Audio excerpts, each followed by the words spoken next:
Hello दोस्तों, कैसे हैं आप सब। दोस्तों, आज के वीडियो में हम आपको एक ऐसे कंट्री के बारे में इंफॉर्मेशन देने जा रहे हैं जिसके बारे में कहा जाता है कि यहाँ पर एक से ज्यादा शादियां करना कोई क्राइम नहीं है और इंसानियत की शुरुआत इसी देश से हुई थी। आज हम आपको जिस कंट्री के बारे में बताने जा रहे हैं वहाँ एक नहीं बल्कि एक से ज्यादा लैंग्वेजेस बोली जाती है। जी हाँ दोस्तों, मैं बात कर रही हूँ अफ्रीका के एक देश केन्या की। दोस्तों, केन्या अफ्रीका महाद्वीप में स्थित एक देश है जिसका ऑफिशियल नाम रिपब्लिक ऑफ केन्या है। ये कंट्री लगभग 5,80,367 स्क्वायर किलोमीटर में फैला हुआ है और अगर मैं बात करूँ यहाँ की टोटल पॉपुलेशन की, तो यहाँ की टोटल पॉपुलेशन लगभग 5 करोड़ है, जो सबसे ज्यादा जनसंख्या वाले देशों में 29वें नंबर पर आता है। और अगर हम बात करें केन्या के पड़ोसी देश की, तो नॉर्थ वेस्ट में है साउथ सुडान, नॉर्थ में है इथोपिया, ईस्ट में है सोमालिया, वेस्ट में युगांडा, साउथ में तंजानिया, तो वहीं साउथ ईस्ट में इंडियन ओशन। दोस्तों, भारत की तरह केन्या का इतिहास भी गुलामी से भरा रहा है। 100 साल गुलाम रहने के बाद 12 दिसंबर 1963 को केन्या ब्रिटेन से आजाद हुआ था और 1964 में उसने संविधान को अंगीकृत कर खुद को गणतंत्र घोषित कर दिया। ये एक ऐसा देश है जहां शेर, हाथी, भालू जैसे जंगली जानवर हर जगह घूमते हुए नजर आते हैं। एक ऐसा देश जहां मध्य वर्ग के लोग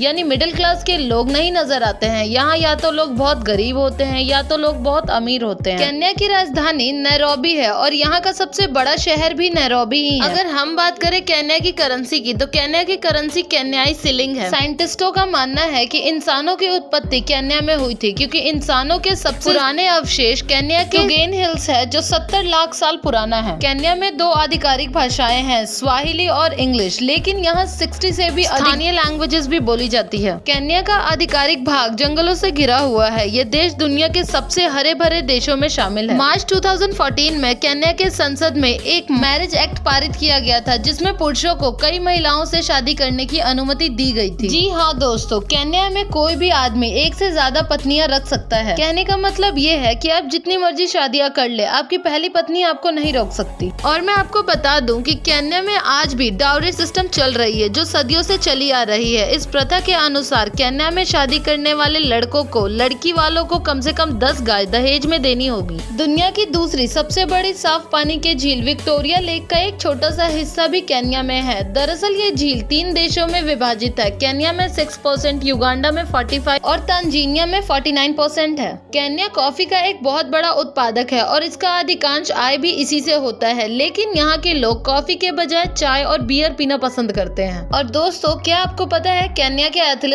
पूरी दुनिया में फेमस है। जी हाँ दोस्तों, कहा जाता है कि यहाँ के लोग गॉड गिफ्टेड है इस मामले में। जी हाँ दोस्तों, केन्या में करीबन 26 लाख लोग रात को नंगे पांव सड़कों पर दौड़ते हुए दिखाई देते हैं, वो भी बहुत कम कपड़ों में। यहाँ आपको हर घर में एक एथलीट मिल जाएगा। आपको ये जानकर हैरानी होगी कि केन्या को फ्लावर गार्डन भी कहा जाता है। यहाँ से गुलाब के फूलों को बड़े लेवल पर एक्सपोर्ट किया जाता है। और दोस्तों, क्या आप लोग को पता है केन्या के एक वकील फेलिक्स किप्रोनो ने अमेरिका के पूर्व राष्ट्रपति बराक ओबामा के परिवार को 50 गाय, 70 भेड़ बकरियां देने की बात कही थी। और जानते हैं उन्होंने ऐसा क्यों किया? क्योंकि वो बराक ओबामा का दामाद बनना चाहता था। दोस्तों, एक बात आप हमेशा याद रखिएगा कि दुनिया में अगर कहीं प्लास्टिक को लेकर बहुत ज्यादा सख्त कानून है तो वो इसी देश में है। जी हाँ दोस्तों, यहाँ पर प्लास्टिक बैग बनाने में, बेचने में या इसका यूज करने में अगर कोई पकड़ा गया तो उसे 4 साल की कैद और 25 लाख का जुर्माना देना पड़ सकता है। और दोस्तों, क्या आपको ये पता है कि अमेरिका के वो कौन से प्रेसिडेंट थे जो सबसे पहले इस देश की यात्रा पर गए थे? सोचिए